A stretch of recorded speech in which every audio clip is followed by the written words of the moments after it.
जिंदगी है तो प्रॉब्लम, ये मैम के लिए क्लैपिंग होनी चाहिए भाई।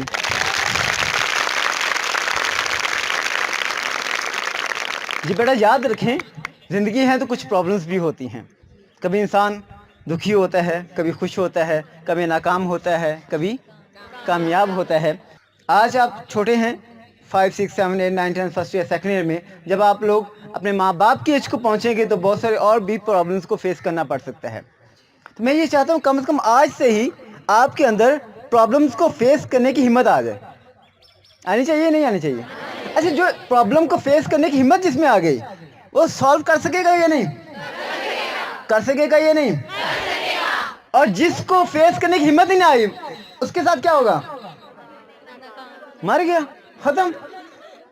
ऐसा है या नहीं? आपने कभी अखबारों में पढ़ा एक लड़की का नंबर नहीं अच्छा है तो उसने खुदकुशी कर ली? सुना, पढ़ा? क्यों? वो उस प्रॉब्लम को फेस नहीं कर सकी, वो उस प्रॉब्लम को फेस नहीं कर सकी, वो अपने अंदर वो हिम्मत और जज्बा नहीं पैदा कर सकी कि वो उस नाकामी का सामना कर सके और दोबारा हिम्मत जुटाकर दोबारा खड़ी हो जाए और कामयाबी हासिल कर ले। तो आप लोग क्या करेंगे? प्रॉब्लम को फेस करेंगे या प्रॉब्लम से भागेंगे?